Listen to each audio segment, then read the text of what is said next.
Welcome to the Publish Creator Podcast, the show where books become brands and creators become CEOs.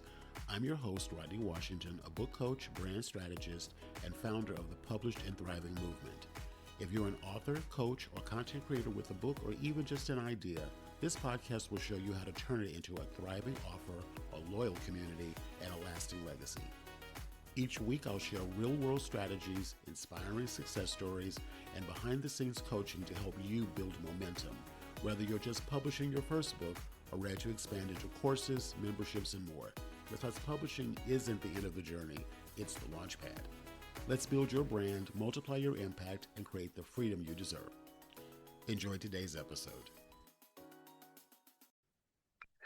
If you've been sitting on a book idea or you keep telling yourself, I need to write this book, but you haven't even started, you started and you stalled out, or you're not even sure if writing a book is even the best way to turn your ideas into income, you're going to want to pay extra close attention to this episode because in this episode of the Publish Creator Podcast, I'm talking to Raissa Silva, a creator who took her idea and instead of writing a book, she turned it into a card game. And what's even more interesting about that is not because it's different, but because it's experiential and it's engaging. And it opens up a completely different way to think about how we as creators monetize what we know. So if you've been thinking, I really need to write this book first before I can start monetizing, you really want to rethink that. So let's get right into it. All righty, awesome. Welcome back to another episode of the Publish Creator Podcast. I am really excited to record this episode because this is something that I've been wanting to talk about for a while. And it is what I call alternative option, or not just say alternative, I want to say options to publishing your work beyond a book. Obviously, I talk all about books. I help creators develop books. That is always going to be one of the foundational pieces of the way that we distribute and monetize our content. But I've also been able to begin to expand the definition of what it means to be a published creator beyond just a finished book, whether it be digital or physical. And what we're going to talk about today with my special guest, who I'm so excited, I'm going to have her introduce herself in just a moment, talk about is games. Now, we think about, obviously, workbooks, we think about maybe card decks, we think about, obviously, the courses online, we think about all of those different things. But have you ever considered a game around your intellectual property, a game around what you've created as could be a book? And that's what we're going to talk about today. So sit back, take notes, and let your mind just kind of think, wow, how could I possibly turn what I'm doing into a game? How could I develop that? That's what we're going to talk about today on the podcast. So thank you so much for being with me today, Raissa Silva, and I'm going to have you introduce yourself. Yeah, of course. Hello, everyone. It's a pleasure for me to be here today. So my name is Raissa Silva. I'm the CEO and founder of Outsmart Your Toxic Boss. Yes, that is actually the name that I gave my business. It is silly, intentionally so. It's to make an impression on everyone and something worth remembering. So what is my business all about? So Outsmart Your Toxic Boss is a brand that's built at the intersection of humor, systems reform, and workplace culture. So I make satirical card games, run workshops, and consult with organizations and speak at conferences, all with the same goal, essentially, to help people recognize toxic workplace patterns, navigate them strategically, and laugh while designing out the liability. So today I'll be talking about my game, how I ended up creating it, and why I decided to make a game instead of writing a book. Fantastic, fantastic. I'm all ears and ready to go. All right, so let's hop right into it. So, first question. Now, obviously, we've already talked about you could have totally written a book, but what made you decide not to go that route and decide to do a game of all things instead? And tell us about the game and what it actually, what it does. Yeah, of course. So I developed a card game called The Corporate Menace. So The Corporate Menace is the literal description, as funny as it is, of the game is giving the toxic boss villain the stupid games because of giving them the stupid prizes for the stupid games they try to play with their employees. And so if you go on the website outsmartyourtoxicboss.com and look at the See the Game page, you can get a little demo of what it's like. But the game, mechanically speaking, is almost like Cards Against Humanity and Uno had a baby in a toxic office. And there is the audacity of Cards Against Humanity because the character that is getting back at the toxic boss is very devious and also very witty and audacious. But then you also have the mechanics of the wild cards in Uno where you're able to steal cards from other players, change the turn order. You're able to make people swap their hands with each other and things of the sort. So long story short, the reason why I decided to go with a game is because games are experiential. You are in them, you feel them, and you're able to ultimately put on the costume of whatever the character is that you are playing in the game. So, whereas with a book, it's more of like an outsider's perspective. You're kind of reading, listening in, and like getting an idea of what the character's world is like. Whereas the game that I designed, you're in it. You get to actually put on the costume of a corporate menace. And you get to put a voice activated sticker on your boss's favorite coffee machine because they didn't like the tone that you had in the meeting. Because you're just being petty. And you're allowed to in that setting. And that's okay. So that is one of the reasons why. But also, they always say that office politics, corporate politics is a game. And I figured what better way than to turn it into a literal one that makes people laugh. And also that makes people realize that toxic bosses aren't as scary as they try to make themselves out to be. And having that humor aspect, it's also what's going to help people realize that they can slowly grow a backbone at work as well. They can slowly learn how to, stand up for themselves in a way that's authentic while putting on this costume of the corporate menace and just laughing along the way and realizing that the stakes aren't that high and that you can advocate for yourself. Well, there's so much to unpack here. I don't even know where to start exactly. So, but I will start with this. The first thing is you're speaking my love language when you said experiential, Hmm. because as you so beautifully pointed out, is that when we are engaging with a book, be it digital, physical, whatever, it is there can be things that we put in the book, like links to things we can click on to go watch videos or go listen to certain, maybe audio files and things like that. And that's one of the ways that you can integrate experiences into. I'm always talking about that is how can I create experiences, not just a book or a what have you. So I love the fact that you had that already as the cornerstone of what you, and as for those of you listening, I really want you to take from that and ask that question, how can I make this more of an experience? And more to the point, I guess, I'm always a big proponent about not always asking how, but asking after you ask the how, what experience do people want? What experience that maybe they are really looking for? Like, because what we're talking about here is a transformation from where they were when they started it and where they are as they're going through it. And the transformation being that they are, like I said, literally engaging with this content in a way that's making them step maybe outside of themselves, think differently, expose new ideas, see different perspective shifts, which makes the learning and the acquisition of the content so much, integration, I should say, of the content be so much deeper and so much richer. So, with all of that I just said, when you started developing, first of all, is it a board game or is it a card? Is it a card deck? What exactly is the actual physical, tangible items that people will be getting with the game? So they will be getting, so it's a card game. This is actually the prototype. So there's that for everyone to see. This is the Hmm. third version now. It Hmm. did start off as a board game, but because of the continued customer discovery interviews I decided to start off with card game first. Hmm. Portable, something that can people can pull out anywhere, anytime, and just play and have a good time. Hmm. Um, and then secondly, with that, it's also something that there is a low barrier to entry. Okay. You can make card games relatively affordably. Okay. Like these were printed at Staples. These were printed at Staples, the Wonderful. prototypes. So the barrier to entry when it comes to making games is not that high. There's plenty of content that's out there as well to be able to make it. I believe there's a creator that I watched a lot. Adam in Wales, if I remember that's his channel correctly. He's Hmm. pretty popular on YouTube. Hmm. Great content on like creating really good games. Okay. And yeah, so that's kind of like where it all started. So first it was a board game, decided to pivot, make it something more portable. Now it's the card game. We're actively play testing it right now, and I'll be making the third or fourth, I've lost count, there have been so many different decks, prototype with new additions, but the game is like 80% there, Okay.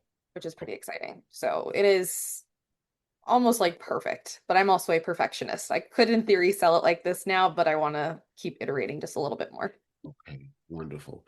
Now you just also said something that I wanted you to deep dive into a little bit more. So you've created the prototypes and you had these gatherings Mhm. where people are actually experiencing the game, the card deck, and what was it like to organize that? And what was the intel that you were able to get when people actually were able to engage with your content pre-launch, pre-publication?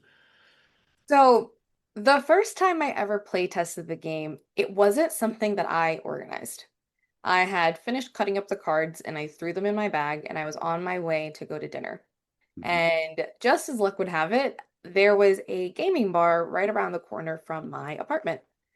And then I decided, like, I just walked in and I would ask them, like, is this a gaming bar? And it was a video game bar.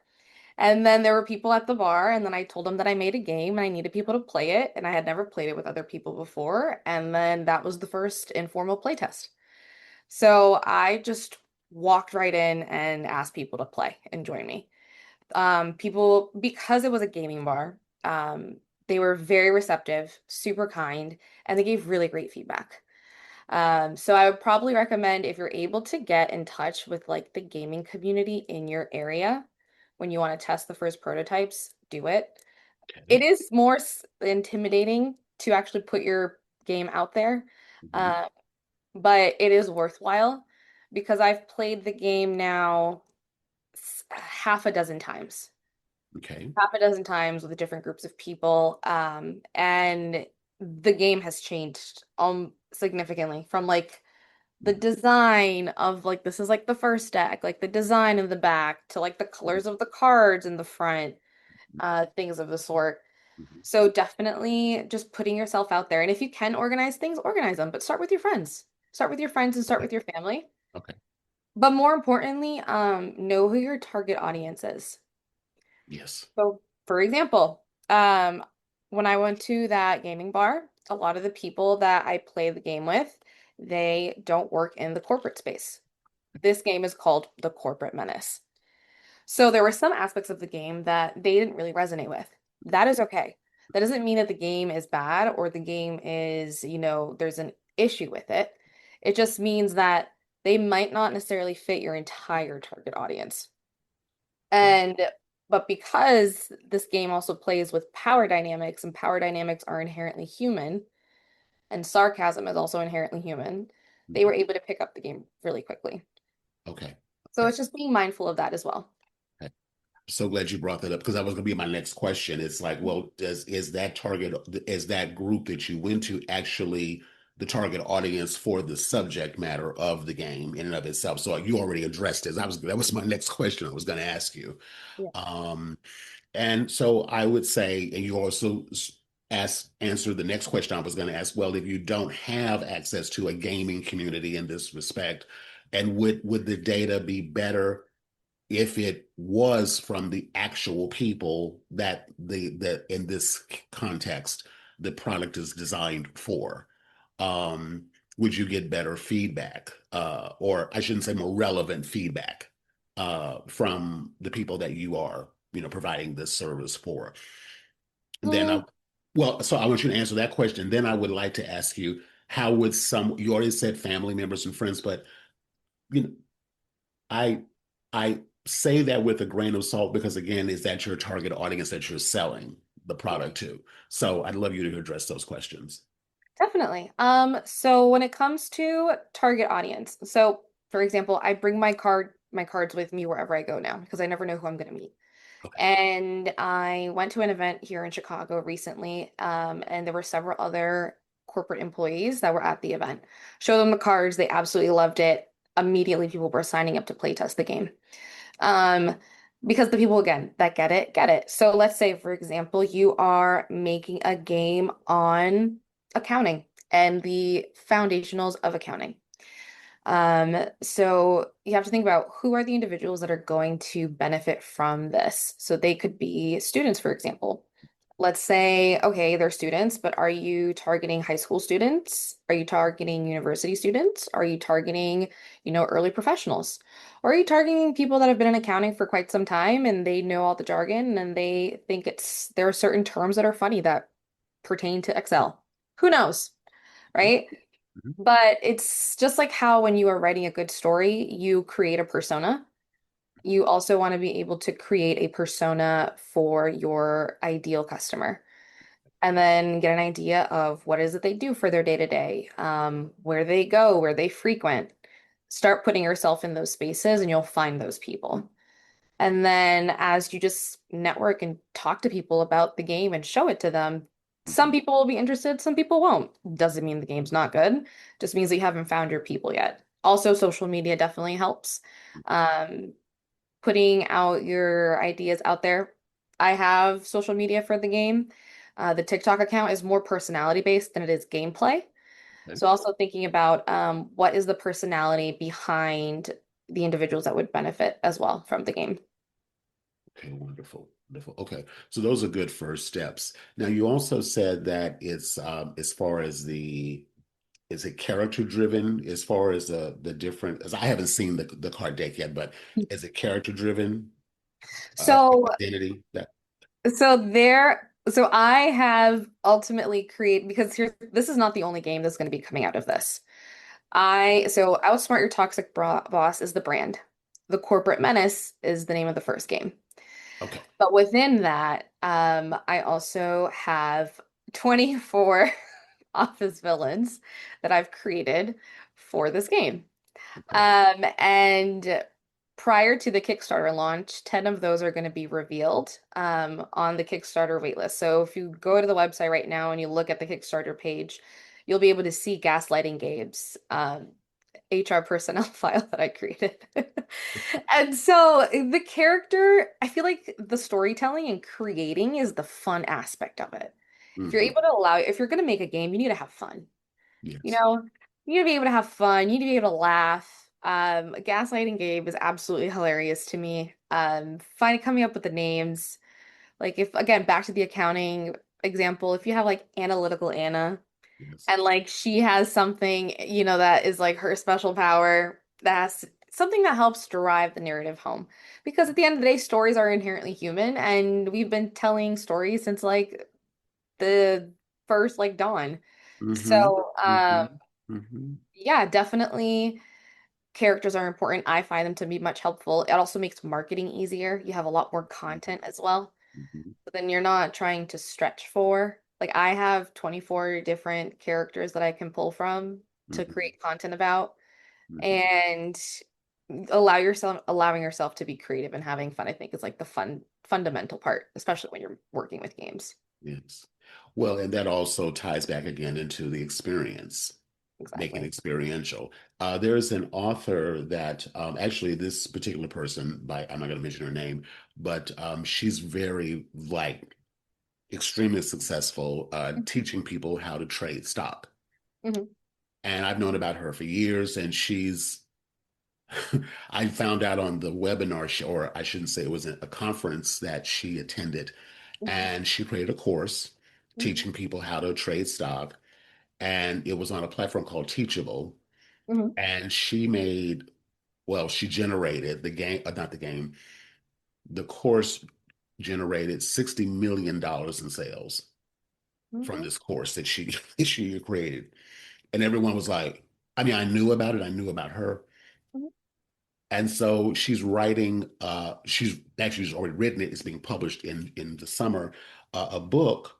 And everyone knows her. I'm saying all this to say everyone knows her as this educator. She was a former school teacher, high school teacher that learned how to trade stock and became a multimillionaire. And she said when she got approached to write her book, she said, I kept writing the book and I just didn't want to write another stuffy how-to type book. Every time I tried to do that, it just wasn't flowing for me. So she decided to write it, even though she decided to write it from a narrative perspective. So literally, like she created characters, Mhm. her being one of the characters, the conversation she had with her mom was one of the other characters. And she wrote the story about her journey from being a school teacher that was working in a, interesting enough, it just came to my awareness, in a toxic work environment. Yep, that'll do it. In a toxic work environment, she was getting no support and she wanted out. She wasn't making any money. And she learned how to trade stock and became very successful, but she's writing it all from a narrative perspective. So it's her sort of biography in a will, but it's not, but she doesn't use her name. It's like all written like it's like a novel. And when I heard her say that, I thought that is absolutely brilliant. She said, because I didn't want a dry, stuffy how-to book. Like everyone writes a book like that.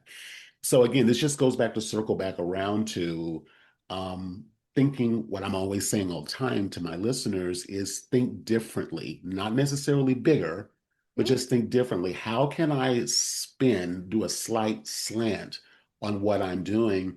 And then, of course, what I say, pilot test it with real life people to get that level of engagement, those early adopters. And I know that you're launching a Kickstarter campaign, which I want to talk about that and what your experience has been with that so far. But yeah, so I'm saying you're very plugged into what I'm seeing as I don't necessarily want to call it a trend, but it's definitely something that I'm seeing that people are looking for. How can I take this here and then take it maybe right up to here and Mhm. just make it just more, I don't want you're using the word engaging, but how can I make it more Oh, fun, more, yeah. more exciting? Yeah. No, definitely. I agree because we do live in a time where like attention spans are quite short. Yes. There's so much that's being thrown at us all at once. So things that are engaging are definitely what's going to land. And Mhm. no one wants their body of work to be something that is put out there, all those sweat and tears, the years put into it, and then it's suddenly forgotten. So thinking about how to actually make your authorship, your expertise, something that is memorable, I Mhm. think is really important, and making that like a cornerstone of what it is that you're working on will really change the game. Branding is really important in that sense as well. I don't recall her name, but there is another creator that I have come across. She talks about the importance of creating your brand mythology and how you're just like all great storytellers, there's a hero, there's a villain, and then there is the story that supports all of that. Mhm. And given that your audience is full of authors and full of individuals that want to become authors, thinking about how can, like, who is the villain in my story? Mhm. Mine is kind of obvious. It's a toxic boss, Mhm. but maybe in someone else's, let's say that it is, I don't know. For some reason, it's the trash man. The trash man is the villain in your story for whatever reason, and it's the Okay. villain for your audience as well. Okay. And that somehow ties into what it is the expertise that you're putting out on the table and you're teaching people. And that's what's going to draw them in. That's going to make them want to binge and like listen to what you have to say and follow along with all your other projects. So, Yes. Yes. Well, if you think about it, with every, TV show, especially dramas or whatever it is, even comedies, there's always got to be an antagonist, there's always got to be a protagonist. yes. That's what drives us to stay with us, or whether it's a TV series, a movie, or whatever the case may be. So, but typically, as I said, when we go into writing books, fiction, nonfiction, I mean, more Mhm, specifically around teaching, mhm, the tendency obviously is, or the model is, okay, you do this and you do this and you do this and you do this. And so it's all how to. But again, going into this narrative way of is putting the information out there, it just, I don't know, it takes it to it hits another part of the brain that makes it more like, because the thing you think, you think about the most famous villains in the world from, J.R. Ewing, for example, was like this horrible person. And I remember back in the day, I grew up in Dallas Mhm. during the time when that show was really popular. And I remember hearing he was a villain everyone loved to hate. Mhm.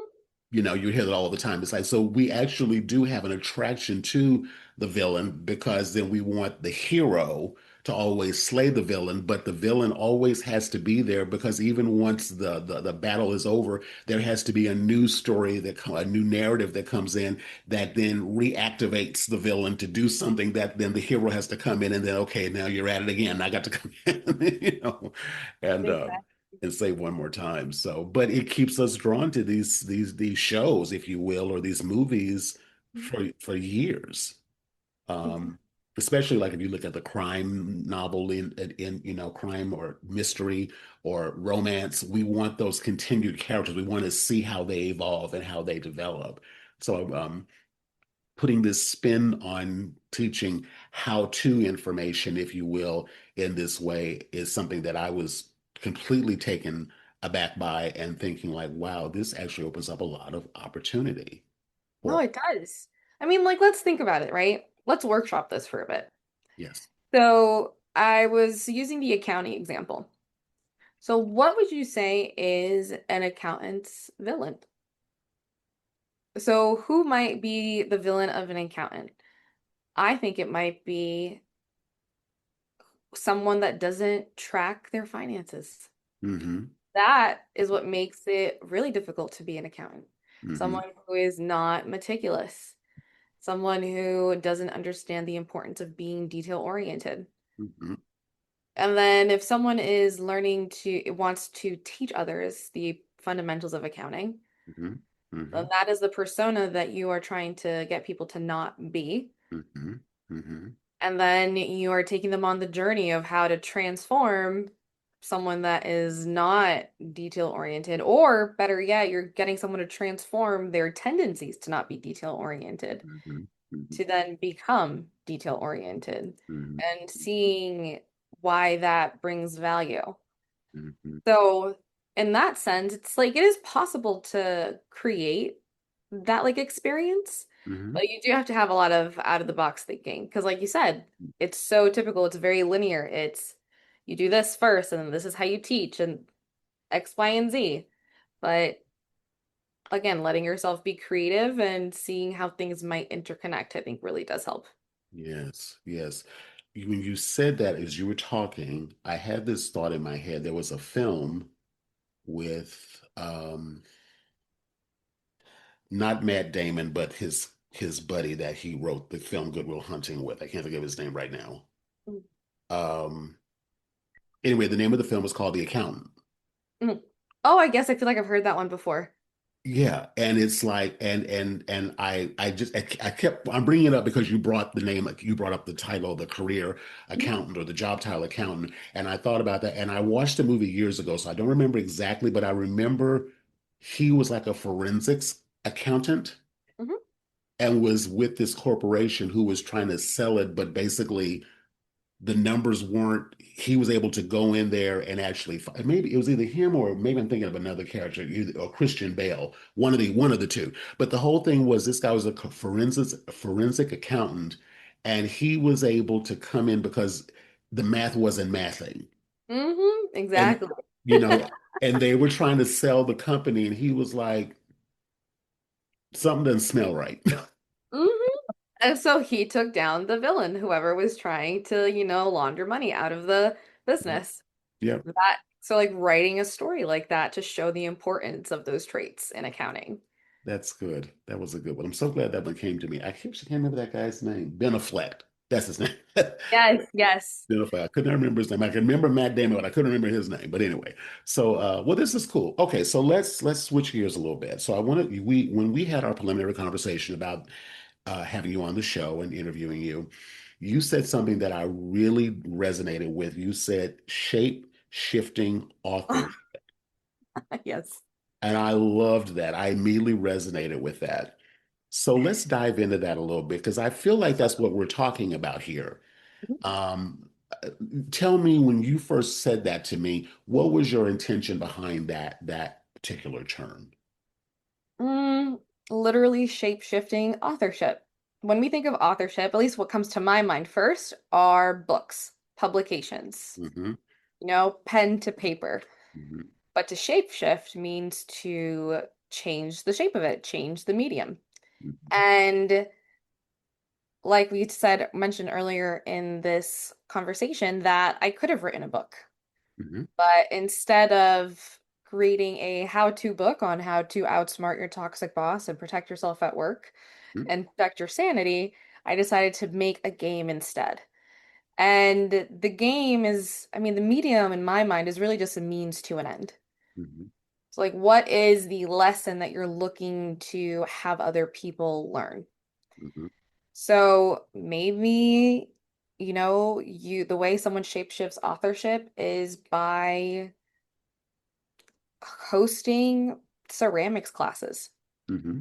And somehow ceramics is tied to what it is that, you are looking to share with other people. Hmm. Let's say another one is art. It's literal paint on a canvas Hmm. because art also is a form of authorship. Hmm. It's a way of sharing stories.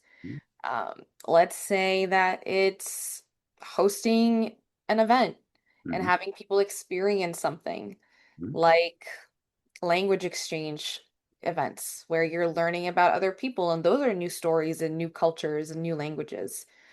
So to shapeshift authorship, it's just changing the medium, but still getting the lesson delivered. Exactly. Exactly. I thought about our conversation after you said that, and I started thinking about myself and like one of the things that I haven't done in a very long time, and something that I actually love to do in particular is bake. Never done Mm, it in a very long time. And I was thinking about it, and I said, when you are developing now in the context of what I do and helping creators create or become authors mhm, and broadening that definition of what that now means beyond just a book, but a physical book. But the thing about baking is its timing and its systems in which things get put together. mhm, You can't just dump everything into a bowl. It's like the wet things have to be separated and blended first, then the dry things have to be measured, and then they're gradually introduced to one another. mhm, Um, and each piece builds upon the layer in order to get the product mhm, that you want. And I was saying, thinking to myself as I was kind of puzzling this out in my mind, I'm like, how could I apply that baking principle to, and essentially like baking your product or baking your book? mhm, Like there's ingredients and they have to be measured, and there has to be not too much and not too little. And there's when are they combined, and then when are they introduced and blended together. Um, and all of it is a part of helping someone get the information, but in a way that is not like the standard dry, oh, just sit down and just write the book. Well, many people try to do that, and most books don't ever get finished because there's like, well, I've got work and I've got a family and I've got this going on, and I'm not in the mood to write tonight, whatever, the case may be. But can we find more experiential ways to help people get the result that they want and actually, dare I say, make it fun and pleasurable and not so heavy laden, And and again, as a what I call authorpreneur, being able to think outside that box, like when you're talking about doing a card game or whatever, it's just it's a fresh new way of teaching and educating and supporting and enlightening that I just don't, it's just so much more to it than just, and again, I want to be really clear, I'm not bashing books. I love books. But how can we just even 20%, 30%, just think a little differently about it.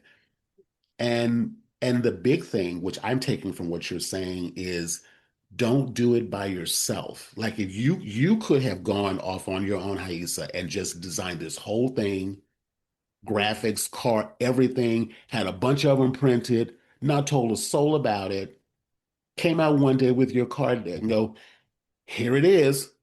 And everyone's like, oh, what is it that I'm looking at? Who are Hmm. you? What what is this that you've done? So I'm always saying, like, do it in an environment, like in an incubator, if you will.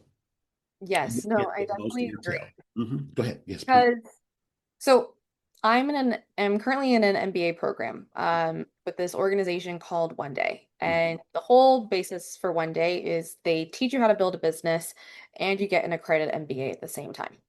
So in the program that I'm in, you're not in a vacuum. They intentionally tell you to get out there and figure out who your customers are and start talking to them.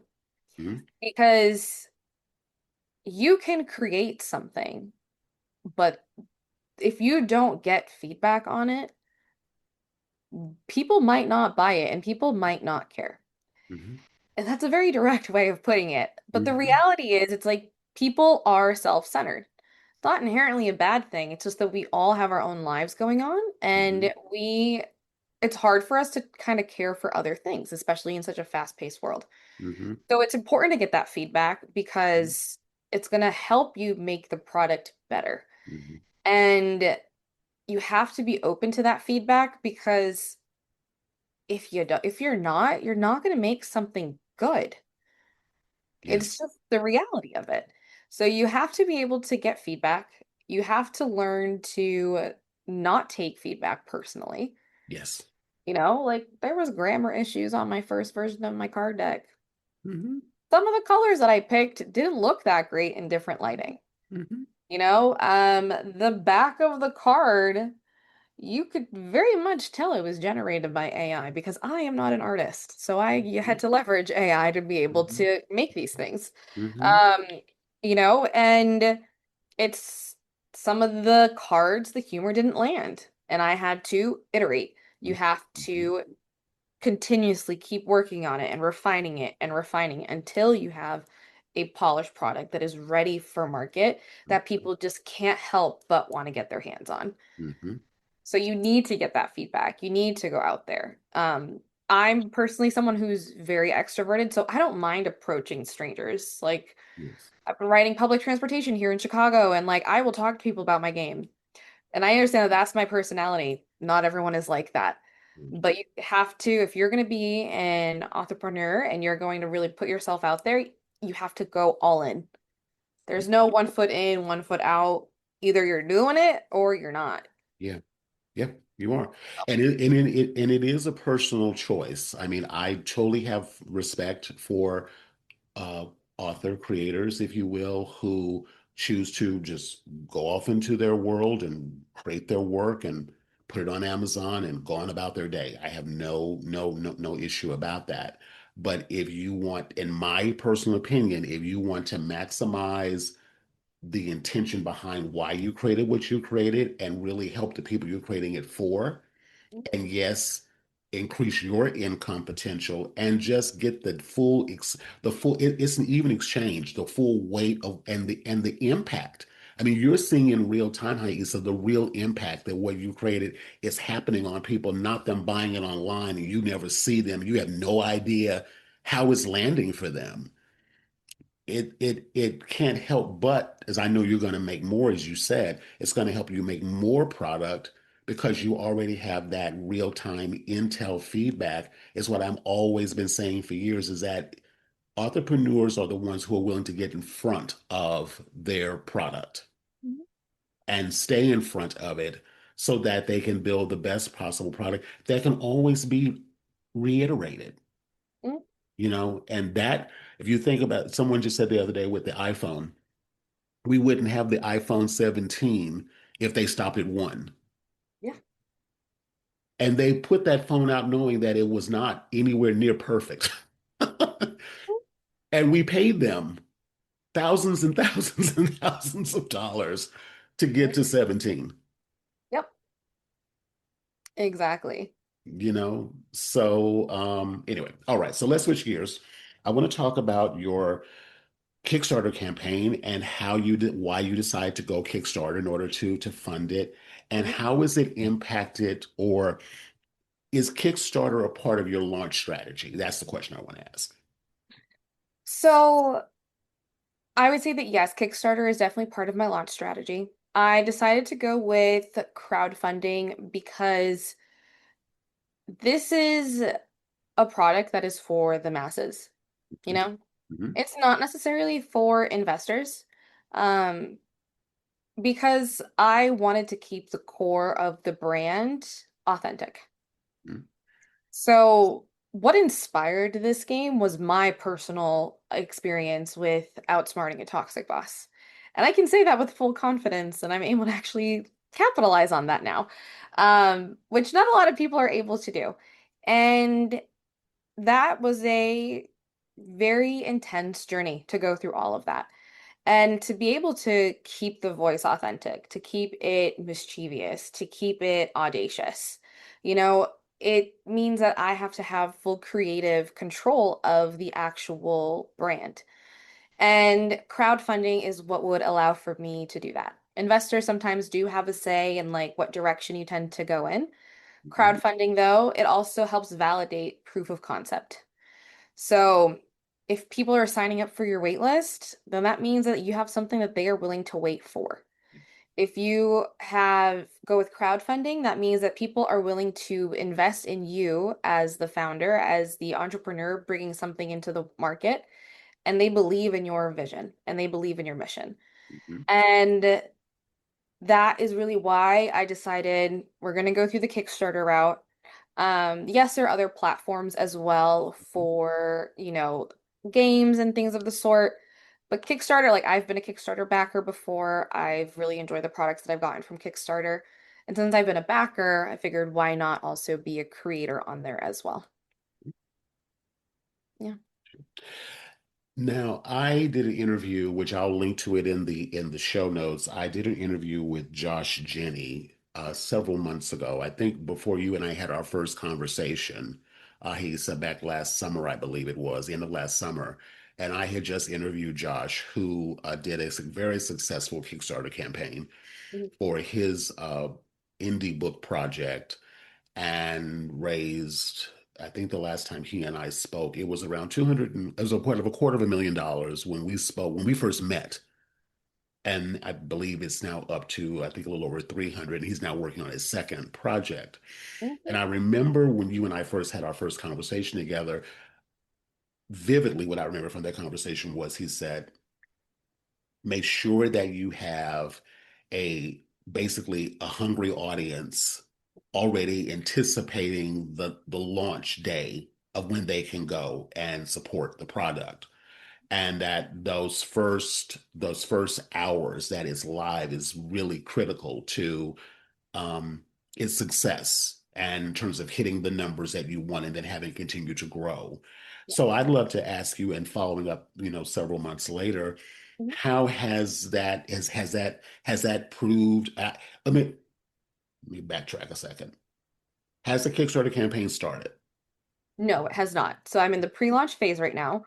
Okay, I am looking, I haven't decided exactly which date, but it's either going to actually launch May 30th hmm, or June 30th. It's one of the two. okay, So wonderful. it will be happening either in May or in June. Okay, that was great. First question. Second question Mhm. is how, since we had that initial conversations, like I said, several months ago, how is that what I talked about as far as getting up your wait list and all of that going? How has that been working for you? So it's been going quite well. Okay. My waitlist is growing slowly but surely. However, I will also say it's made me very creative in how I am building that waitlist. So, luckily for me, my story is very gossip worthy. And so, because of that, I have leveraged that to my advantage. Word of mouth has been the primary source to get people on the list. Let me look right now. So, there are 113 Little Menaces, part of the Little Corporate Menace community, which is super exciting. And as a way to kind of get people interested as well in the brand, but also in the game. I decided that I was going to be doing villain reveals as part of the pre-launch. Wonderful. So, when it comes to attracting people to your waitlist, you have to be creative. Luckily for me, I already had these profiles set up for all the different villains in my universe. Okay. So, at certain milestones, when we hit certain individuals, number of individuals, I say, for the waitlist, Mhm. other villains are unlocked. So the progress bar on the website, it is automated. So when you refresh it, it will give you the updated number on there. So it's updated live. And also when the count hits a certain number, it will automatically unlock the file for the next villain. So I essentially gamified my pre-launch marketing strategy. So people are coming to the website, they are checking to see if we've hit it, they're telling their friends, they're recruiting.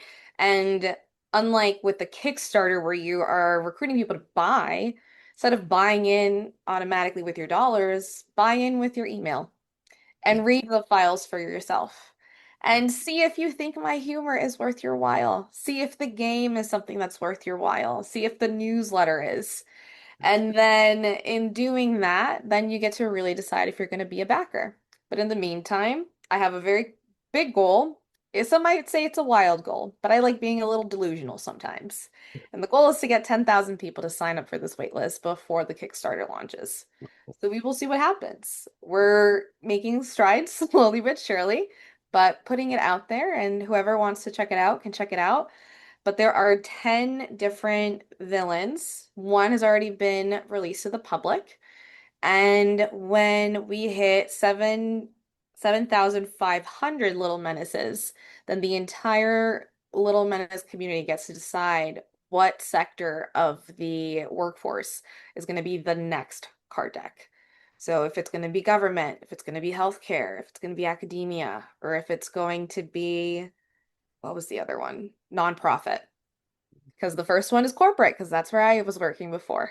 So it's just getting people involved and seeing how, like, do you believe in taking down toxic bosses? Do you want to be a part of the mission? And figuring out how to get people excited. So this was my way. And also share the gossip. Tell everyone you know. I absolutely love everything you just said. I love it. What I love about it is, again, it's back to that narrative, using a narrative style in which to educate people, but from a narrative perspective. It just makes it so much. And what I love about it is people are already getting. I've been in the online marketing world space, if you will, now for 20 plus years. When back in the day, what we now call landing pages, back in the day, they called them squeeze pages. Oh, And I okay. remember the first online marketer was saying, this was back in 2009, never forget it.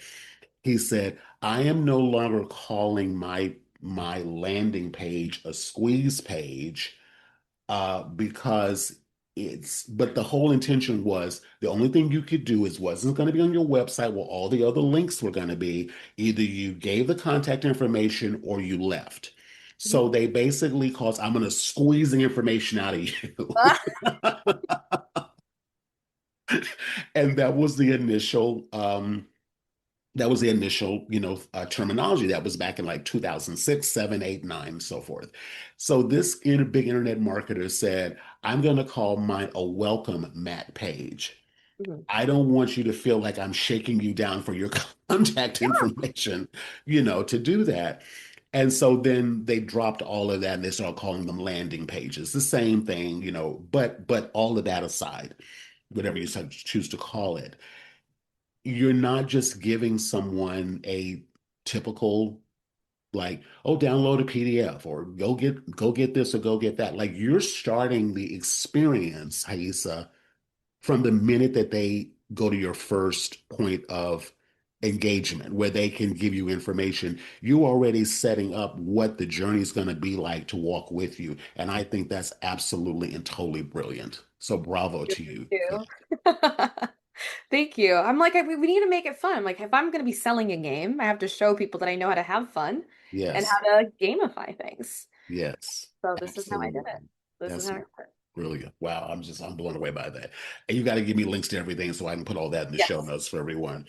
So Definitely. now the next question I'm going to ask as it relates to the Kickstarter campaign, I know you're saying you're still trying to decide on the date. How has it been for you to organize the different levels and offers that you will launch with when you first open the cart for people to go and support? Yes.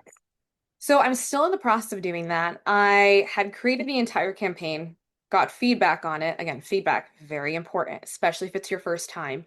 And I was lucky enough to have someone in my network who was kind enough to sit with me for 2 hours and go through everything. Hmm. And it's important to remember that when you're creating the backer tiers, the different achievement goals, the stretch goals, that there are certain things that you might think are a good idea, but that's going to cut into your profit margin. Okay. That's going to cut into fulfillment time. Okay. And so throughout all of this, I'm learning so many new things. I'm learning words in manufacturing that I didn't even know existed before.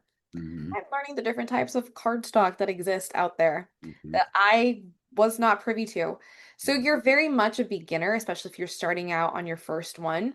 Hmm. It also depends on what it is that you're trying to bring to market. Hmm.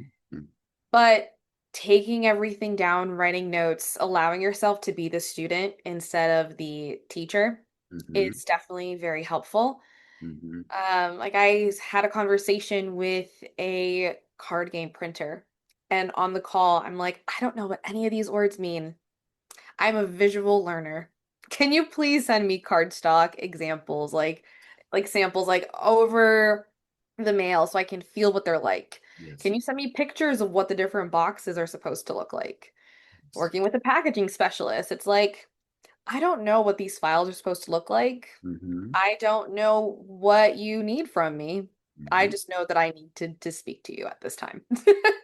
And being honest with yourself as well about that is going to make the process so much easier because then you get to let the experts shine and do their thing.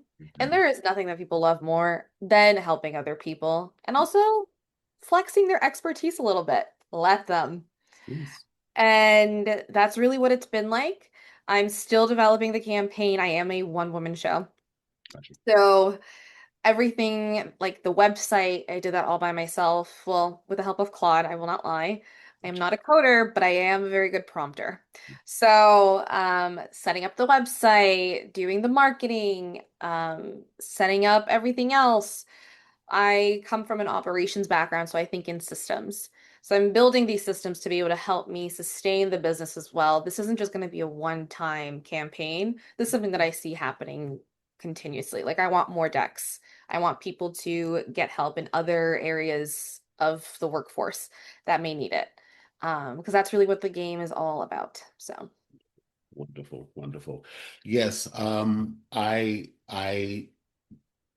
well, there's just so many different ways I could go with this, but I don't want to keep you forever because I could. But um, but what I love about is that you're not letting the fact that you don't know stop you oh no. from moving. No.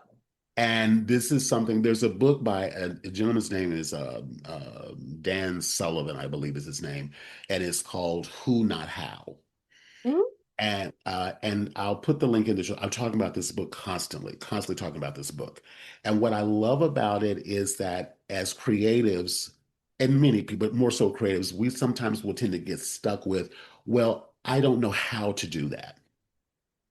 Mhm. And what everything that you shared in your walk through, your walk with this is you didn't necessarily focus in, based on what I'm picking up, what you just said, you didn't focus on, well, I don't know how to do this. You basically had the mentalities, who can show me how to do this? And when you take that perspective, the who appears. Mhm. But typically, what happens is a lot of us get stuck in, well, I don't know how, so we stay stuck. And what I love about the fact that you didn't wait for that, and you found that people you found whether people came to you or you found them however it came together. But the point is that they showed up that could walk you through the paper stock and the structure of the files and and how everything is going to get put together, the manufacturing terms. And what I also love about it is once you know it, you will never unknow it. Exactly. Like you will always learn. And It's always intimidating, a little bit scary to like go and do something new for the first time. Hmm. But it's like if you didn't have it before, so you're probably going to have it after you ask for help. And if someone isn't willing to ask for help, I mean, if someone's not willing to give you help, Yes, there's always someone else. There are two philosophies that I live my life by. Mouths that don't talk don't get fed. So if exactly. you don't ask for help, you're not going to get any. Hmm. But more important, no just means next opportunity. So if someone tells you no, there is more than likely someone else who will tell you yes. Exactly, exactly. And So, I'll even take that no response even to another level because, and I don't mean to say this in a way to scare anyone off, but I'm saying that no sometimes may end up being more of a gift than a curse because yeah. sometimes the yes may end up being, well, I almost wish they said no once I knew what I was really, what I was really dealing with. So, I don't ever say to anyone like, don't take the no. Like I'll even take it a step further. If I'm just really weighing it out and I'm just really not clear, but I just feel like, okay, I'm going to go with this because this is what's in front of me and this is what I feel like I know. Mhm. And I Exactly. don't want to get all, whatever on people. I'm just gonna say I'm a person of faith, and I say, listen, this is what I'm going to move forward with. If this isn't for me, or I'm not supposed to do this, block it, stop it, sabotage it, and let me be okay with it. Because I would rather it get blocked for all the things I can't see because it looks good on the front Yes. end. Hmm. So just like I said, no sometimes can be a blessing, and the yes could be a curse. It just depends on, on who it is. It's all a learning experience at the end of the day. So don't take it like literally like going, oh, I'm damned now because the person's the person said So, yes. because So also there's also a not yet. So maybe the timing as well isn't right. Like that's another thing that I'm learning. I love to do everything all together at the same time, mhm, but sequencing things is also very important.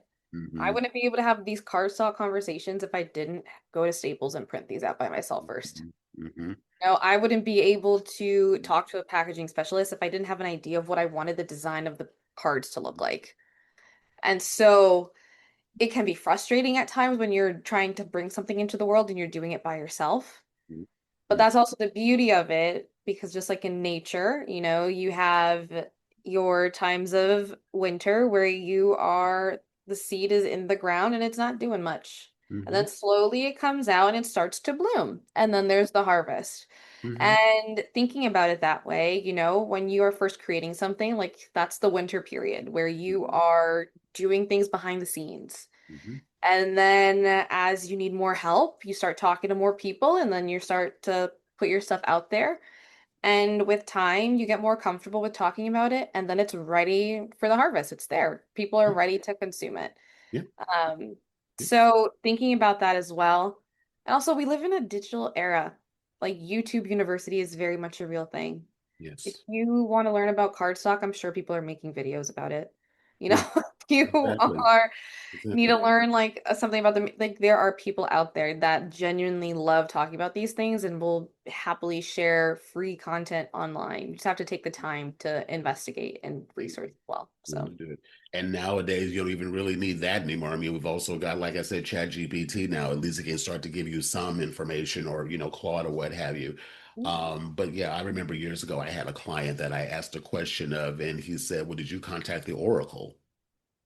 And I said, who's the Oracle? And he said, Google. exactly. Exactly. Like that actually makes me chuckle because like the other day I created a Claude council for myself because someone on Hmm. TikTok recommended creating a council to help run your ideas by when it comes to your Hmm. own business Hmm. Hmm. and creating different personas for like individual on the council because you might not have access to those people in your network immediately, Yes. but doing something like that might be able to help you get closer. That doesn't replace, it never replaces human intelligence and Hmm. experience and wisdom Hmm. ever. Hmm. But it's going to reduce the barrier to entry. And I think that's what's also really important. Yeah. Because if you're trying something new, you need something to help you get over that like hump of failing and fear. So, I'll say this on the AI thing for just a moment. I mean, I love it. I took me a minute to wrap my head around it, but I love it. And what I'll say about it, because I'm a researcher. Like I'm the person that you tell me something, but even before Google, when we still only had Yahoo, I'm going to age myself. When online meant AOL, that's how old I am. So that was the online thing. But even back then, but like I said, I was a person that would go to the library and be there all day mhm. to find out something that I needed to know. So being a researcher, I use AI as that the more modern day tool of time that we're using in order to get that information. Not that we don't need, we shouldn't fact check what's being Oh, of said course. to us. But it's the same thing as if I mean, Google is nothing but a collection of other people's thoughts, blogs, videos, whatever the case may be. So everything still has to be fact checked. Point I'm trying to make is as we are in this age now of AI having such a strong proliferation and more people are adopting it, it can be used if it's structured properly as assistance to us as a part of that R&D. Not that it's everything face value, but at least in helping to get that. But I think where the big struggle is for people is that they don't necessarily know how to use it effectively. Yes. And they are literally trusting it out the can like it's 100% accurate. Mhm. And so I think where the real trend is people understanding or learning how to use the tool and how to fact check the tool and still use it, but just know that it's going to be more to it than just like going to Google and typing in a word and something comes up on the screen. When was that video put out? If it's on YouTube, if it's 5 years old, I can promise you, especially if it has anything to do with tech stuff, I can promise you the interface on that website now than what that video was made 5 years ago is not the same. Mhm. So being able to just use the tools, but just be willing to go a little bit deeper and don't get so frustrated because it didn't come out of the box Mhm. perfect. Is always just, I think people learning how to do that's going to have an easier journey with this as opposed to either I'm afraid of it because I believe that it's the devil, or or I just believe whatever it says Mhm. with no fact checking to it. So, but the bottom line, the information is out there and the resources are available. What I also want to say to you too, Haisa, is I love the fact that you didn't with the card deck, and because of print on demand right now, which back in the day we didn't have Kinko's, I mean, we didn't have Amazon and Lulu and all these other companies now. When you get an idea for a product, a physical product like a card deck or a book, there's so many print on demand companies. You can get a prototype whipped out like that. But you even went to Staples, which I loved. When I did my first book, I used Kinko's to do my first because there was no Amazon. There was no, I'm serious, I had AOL and Netscape. you know. And so I went to Kinko's to have my first prototypes made. But to have that tangibility in your hand to show people, it gets them more like, oh, okay, I'm seeing it. I Real. can buy into it. Yeah. It feels real because what this is what I've realized that until you have like if you're creating a physical product, until it is physically in your hand, it's difficult to kind of imagine yourself getting to the point where you're making your first sale. Yes. So when you have a prototype in Yes. your hand, even if it's being held together by rubber bands like mine is, Hmm. Hmm. it's Hmm. it shows you like this is very much real. And Hmm. then getting people's live reactions to it makes it even more real. Like I get so much joy from seeing people laughing when they play the game, from seeing people have moments of confusion when they play the game. Because those moments of confusion mean, oh, okay, that's something that I can fix. That's something I can iterate on. Like Yes. that is something that I can tweak a little. Oh, I didn't think about it that way. And then getting people to share their feedback because sometimes people don't even have people to share or talk about things too. And so it's so important because people want to be heard. And when you are bringing a product to market, you're giving them the opportunity to give that feedback. And it's really great. And it's honestly a lot of fun. But I'm also making a card game, so I'm always having a blast with this. Well, and I mean, it can be with anything. I personally recommend. I mean, I'm gonna do a shameless plug. I'm not shameless because it's my show, but I'm gonna do a plug for, and that well, I'd be shame. Hell, it's my show. But I'm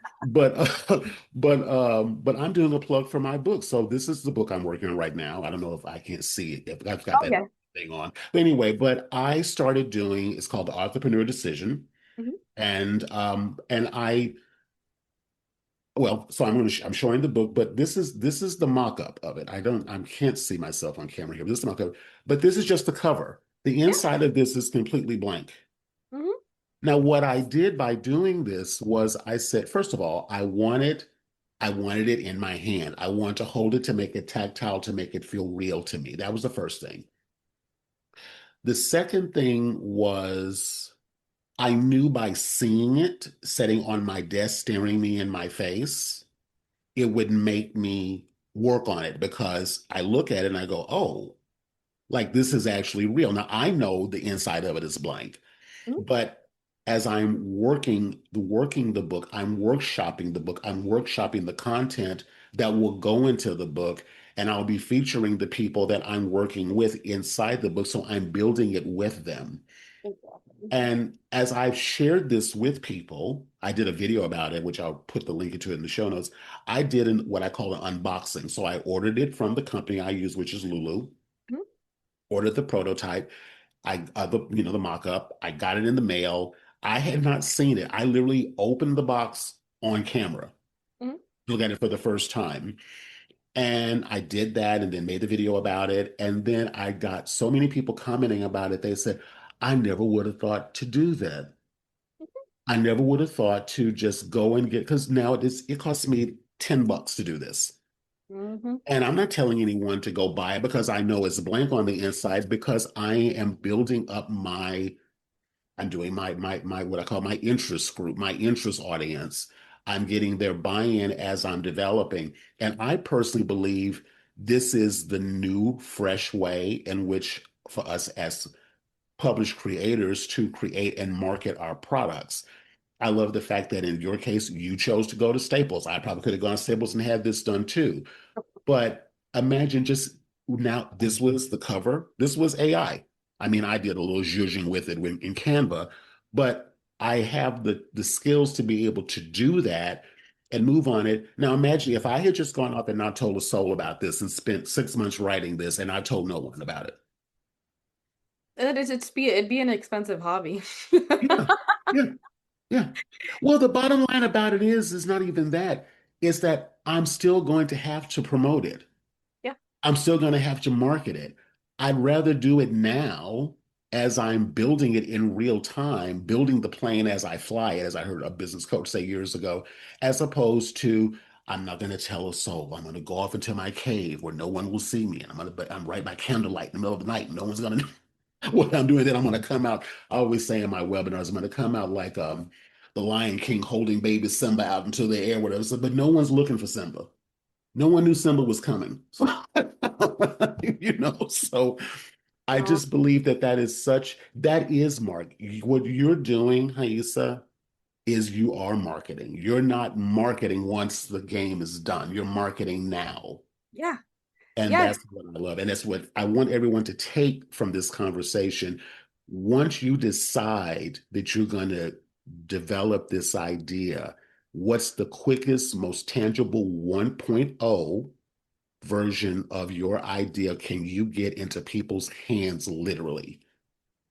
And Yeah. then you iterate and develop.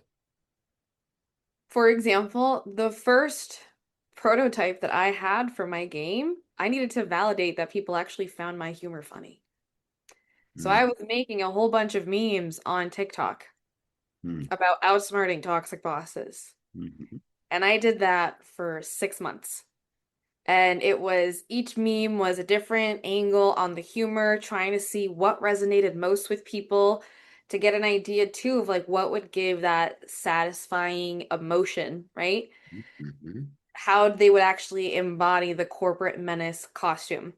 Mhm. And that was my MVP. That was the first version. I had to validate the humor. Now that there's almost 1,100 people that follow the TikTok account, people engage with it all the time. And that also, here's the important thing that also ties into what you mentioned earlier. Doing that helped me overcome the fear of being seen. And that's what a lot of people have when it comes to putting their work out there. They're afraid of being judged. They're afraid of their product not being good enough. They're afraid of what other people are going to say. And luckily for me, like I decided like I was going to go all in for this. So I didn't really have the luxury of playing small. Either I was going to go all in or I wasn't. Mhm. And I knew that I wanted to turn those lemons into lemonade. That I Mhm. wanted to show people how humor can really help you heal and overcome, because that's what it did for me. Mhm. And humor also helps you separate yourself from something that you're going through that's difficult. That's why dark humor is a thing. Yes. And that is also why, you're able to then think more strategically and you're able to navigate situations in a way that maybe you wouldn't have been able to because of the emotional turmoil that might be going on. And the memes were a way for me to just have fun and laugh Mhm. and use really silly sounds Mhm. and make those and also showcase my personality. My TikTok is very unhinged. Like here I am showing up on camera with like makeup on, hair polished, and my TikTok has a whole bunch of swear words and like really wild songs. But Yes. it's funny. People Yeah. love it. It's a good time. And so it also ties in that people are multifaceted. You're multifaceted. There are different parts of your brand that are also multifaceted. Yes. So figure out what might be the thing that's going to really hinder you the most when it comes to putting your product out there and test that first. Mhm. So then you don't waste time. In my case, it was humor. Do people Mhm. actually think I'm funny? Mhm. Then it just kind of took on from there. So, Yeah. Yeah. It's just about being you. It's about being who we are.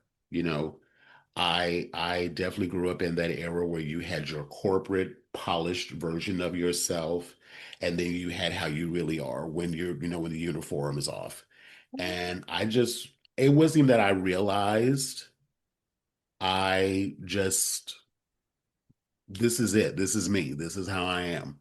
yeah, And you know, cool, whatever. But the bottom line about it is eventually whatever the choreographed version is gonna take a back seat when the quote unquote real me decides to come out and play this. Sometimes I can contain him. And sometimes he gets away from me. He's slippery and quick and he gets away from me. And I'm like, okay, well, you know what, this is what it is. But the point I'm trying to make is that in the era of what we call the personal brand, I don't think people really still know what that means. I think a lot of people still hear the word branding and they think logos and colors. no. Branding is a feeling. Yes, Branding is a feeling. When you think of Walt Disney, you don't think of the logo, you think of the magic and fairy tales.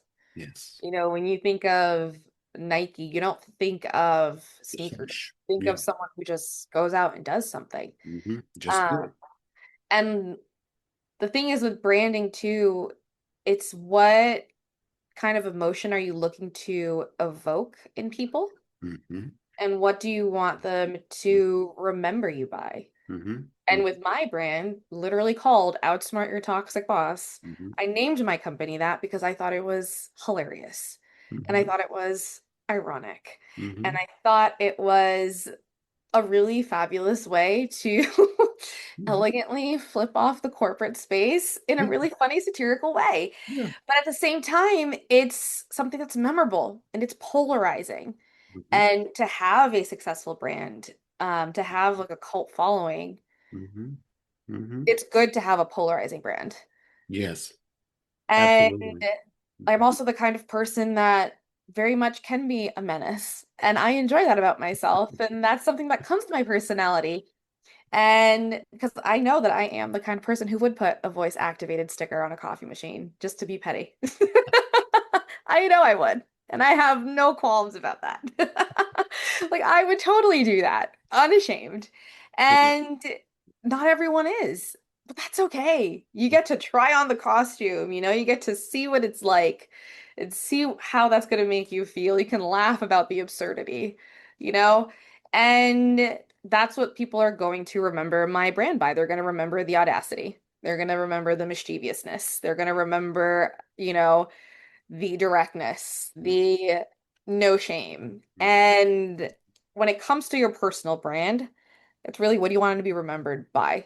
mm-hmm, And I want to be remembered by empowering, helping other people feel empowered and growing a backbone mm-hmm, and understanding the difference between having high standards at work mm-hmm, and being taken advantage of, because there is a mm-hmm, difference. mm-hmm, mm-hmm, And to know that, you have to empower yourself and understand how the workplace really works and how politics work. mm-hmm, To mm-hmm. do that, make it fun.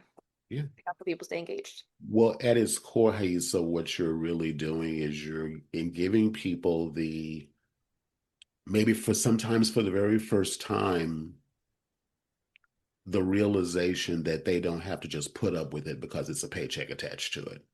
Yeah, no, you don't. Because here's the thing, and this is what I think people really need to take home, especially after listening to all of this. Outsmarting a toxic boss is not about getting back at like one person. Mm-hmm. That's not what it's about. Outsmarting a toxic boss is not only showing that individual, but more importantly, showing yourself that they never had power over your future or your career in the first place. Yes. That you have gotten to a point where you trust yourself to get back up, rebuild, and still be successful. Mm-hmm. That you still have the ability to create something, make a living for yourself, Mm-hmm. and live your life on your own terms. Mm-hmm. So that means you're not going to let someone bully you into being a doormat at work. You're not going to let someone get in the way of your promotion. You're not going to let someone get in the way of you transferring to a different team because you like the other team better. They're Yeah. not going to get in the way of you moving to another company, and they're not going to get in the way of you building your own. That's what it means to outsmart a toxic boss. Because at the end of the day, no one puts baby in a corner. So don't let them. And if they try, make them regret it. Mm-hmm. And that's what the game is all about. They may have had the right idea, but the wrong one in mind. So go out there and show them, but more importantly, show yourself. Because then that's what's going to keep you going. That's the essence of the brand. Well, and on that, and I'll land the plane for this for us with this. What you're doing, and this is what I tell everyone to do, is your story, your experiences, especially the ones that really tested you, Mhm. are the ones that actually you need to tell, you need to package, you need to because I have no doubt in my mind that there are thousands, if not millions of people who are in the situation. They're in the trenches of it right now, and they're not going to start a blog, start a podcast, write a book, let alone create a game. They're just going to suck it up and deal with it. But I don't have any disrespect about that because you're doing what you got to do to keep yourself afloat. I understand and respect that, madly respect that. But it's when for those of us, what I've gone go so far as to say are chosen, and I say we choose ourselves to draw a line in the sand. No, I mean you could have just gone off and got another job and kept the train moving, but you got pulled to something that was bigger, probably even bigger than you, Mhm. but you didn't let that stop you. And so, what I want people to extrapolate from the conversation today is if you're feeling any connection to what we're saying, and what Haisa is saying in particularly, don't take it like, well, that's her and she can do that. Well, but there's something in you. If you're listening to this, there's something in you that, whatever it may be, whatever the challenges are that we may have. And yes, it's going to take some chutzpah. It's going to take some guts. It's going to take some guile. It's going to take some, sometimes, but sometimes that being in that environment, and I worked in corporate for many years, so trust me, I know exactly what you're talking about. I could not wait to get out of that stuff. And being self-employed has not been a picnic either, but I'll take it over dealing with that foolishness any day of the week. So what I'm saying to everyone listening, if there's something inside you, and we all do. If you say you don't have anything, you're lying. But we all have something that is propelling us, that's making us unhappy, unsatisfied, unfulfilled. And there are millions of other people out there dealing with the same thing, whether it's a game, it's a book, it's a course, it's a retreat, it's a whatever. If it's on your heart to do it and it's nagging at you and won't let you go, I say the more angry about it you get, the more passionate you are. Yeah, I would Really. definitely say so. Yeah. Yeah. If it really gets you to the point, like I remember they used to call me back in the day, I was horrible. I was back then, so my name is Rodney, and they started calling me Yendor. And I said, "What's Yendor?" It's my name spelled backwards. When I would like the flip would switch, and I would be Oh my like being God. from Rodney to like being like,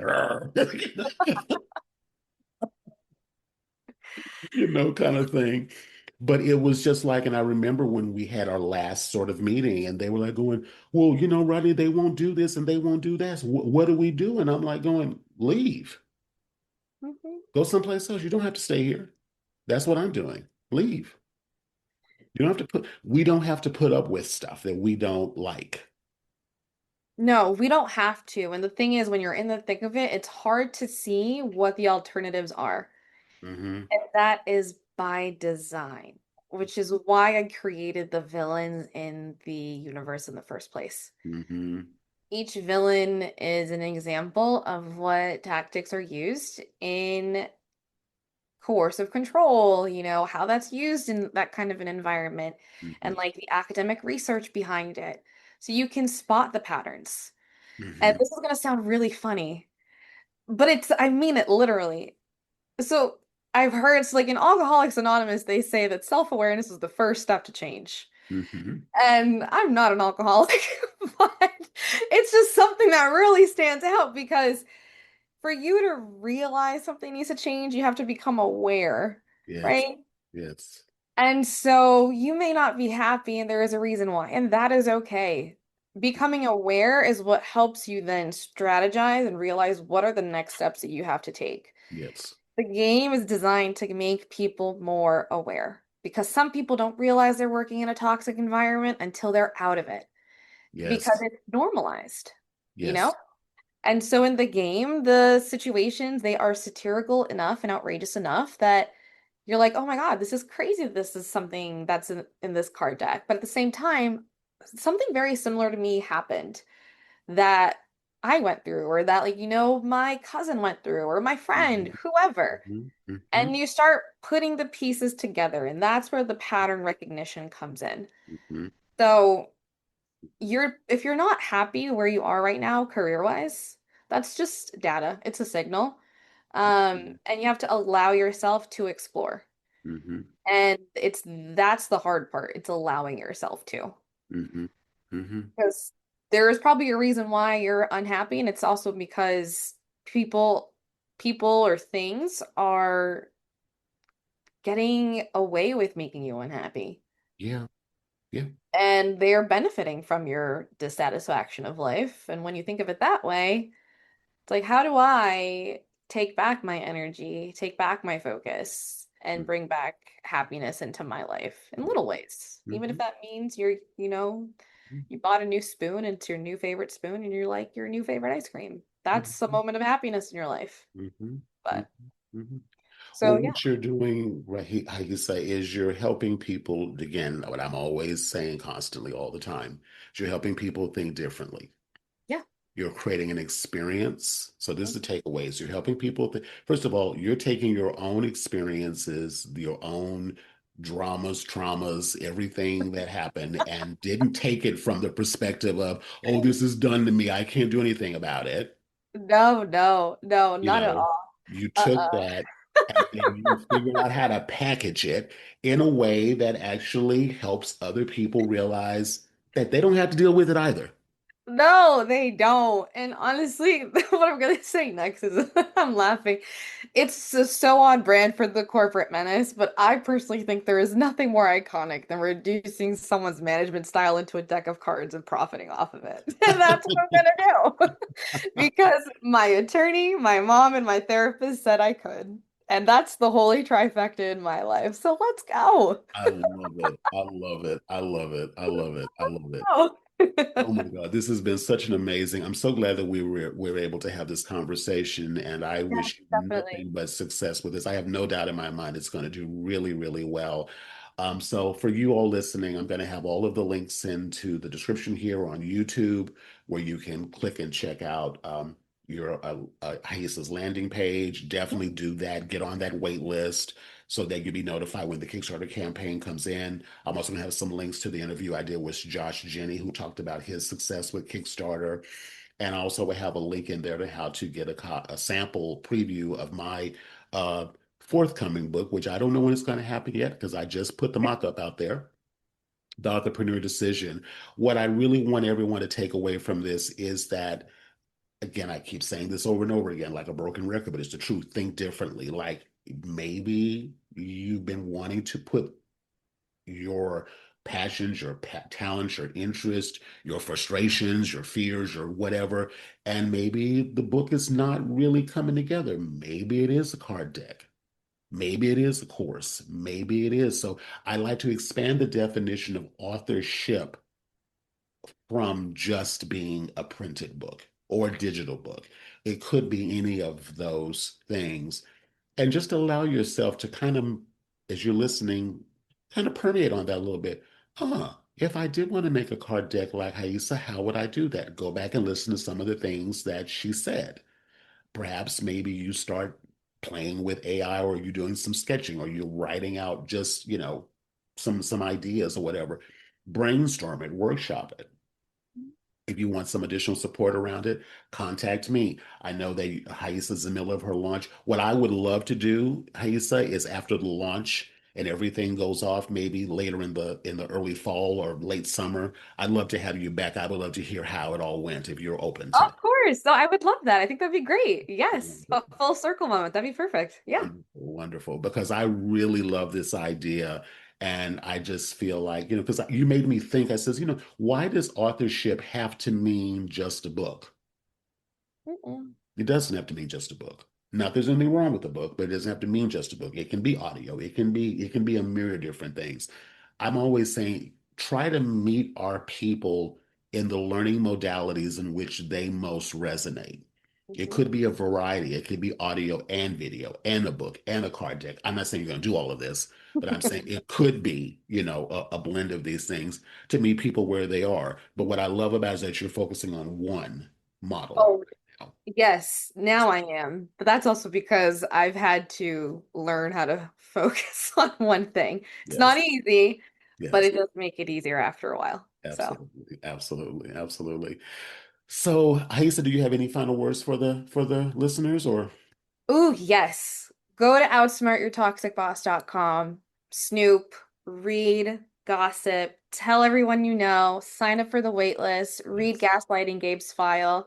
The closer we get to each milestone, the faster the files are dropping, and get ready to be entertained because there is a lot of hot corporate gossip in my little universe that's waiting for all of you. I love it. I love it. I love it. I love it. I love it. That is so cool. All righty. Well, thank you all so much for watching and listening. And like I said, all the notes to everything is going to be here in the description. And feel free to reach out if you have any questions for me or anything in the comments. And I'll also be sharing the link with Haisa. So, maybe if there are comments you have for her, or, have she can, respond to you on that. And we'll see you back later in the year for the recap and the follow-up and I'll say Yes, the debrief of what yes, happened. the debrief, 1000%. The debrief. Absolutely. All right. Everyone, thank you so much for watching, and I'll see you on the next episode of the podcast.